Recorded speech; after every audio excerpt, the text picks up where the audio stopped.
Hey guys, how's it going? So I hope you're doing well today, and I hope all is going well with you. So for today's video, I'm going to tell kind of a short radio story today. Well, it might be short, I might go long. We'll see what happens here. But I'm going to talk about 106.7 FM in Detroit, and there may be a couple of videos in the future that are dedicated to that. But for today's video, I'm going to talk about 106.7's missed opportunity. And I'll lead up to it and I'll explain what I mean. So, if we wind back the clock to the late 1990s, 106.7 had a pretty good run with W4 Country. W4 Country went away in early September of 1999 when they flipped to a format called Rock Adult Contemporary as Alice 106.7. And Alice 106.7 was a cross between a mellow classic rock and a hot adult contemporary station.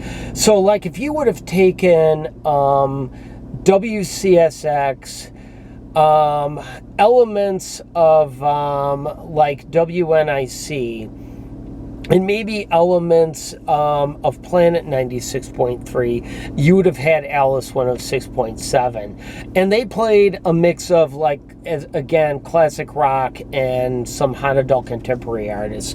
Like, you know, you might hear a track from Pink Floyd, from Led Zeppelin, but then you would hear like Melissa Etheridge or Sheryl Crow or something like that, or Genesis, stuff like that.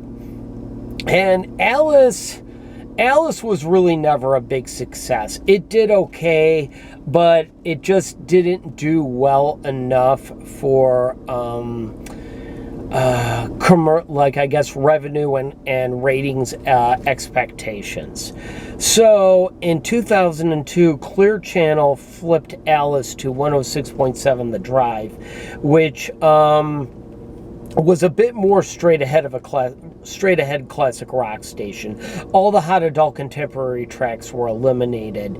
At first, it didn't sound terribly different than Alice, but then over time, they started including more harder rock songs into the playlist. Stuff that like WCSX wouldn't play. So the Drive was trying to cement themselves between WRIF and WCSX, I guess trying to peel listeners away from both.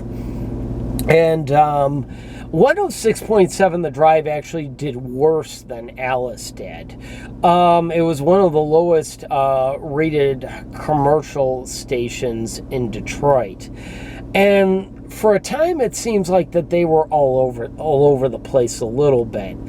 And if I recall, it seemed like, although it was subtle, it seemed like I remember hearing a DJ or two kind of taking shots at WRIF. Nothing on the level that K-Rock did, but I do recall one time them saying, you could sit through a bunch of, you could be listening to music or sit through commercials on WRIF. So something like that. So the Drive kind of limped along for a few years, and by 2006, by about the spring of 2006, I think it was clear that the Drive was not meeting commercial expectations. So they pulled the plug on the Drive, and the last song was Too Late for Love by Def Leppard.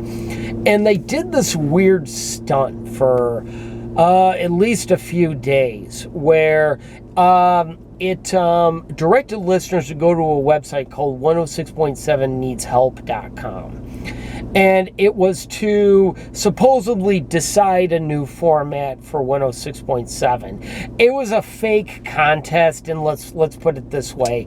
The contest was, the decision was already made, but it was a bit of a ruse just to get people going. Then after that, the station actually flipped back to country as 106.7 The Fox. Now, this is kind of where the missed opportunity comes in. in my opinion.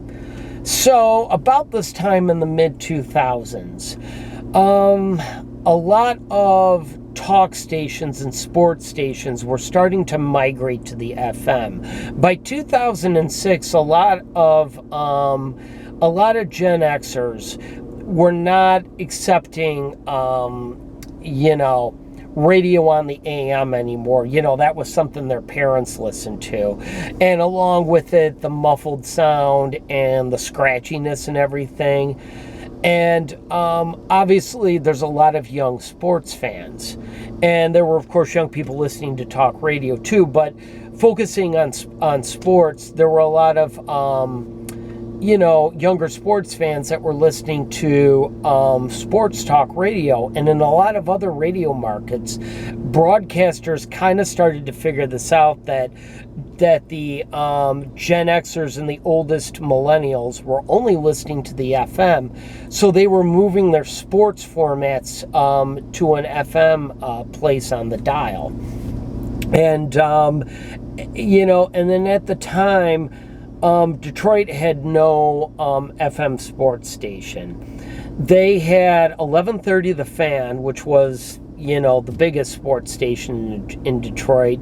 You had sports on 1270, which 1270 signal is a bit spotty going southward, and 1130 signal can be a bit spotty too. And then, of course, you had WJR for sports.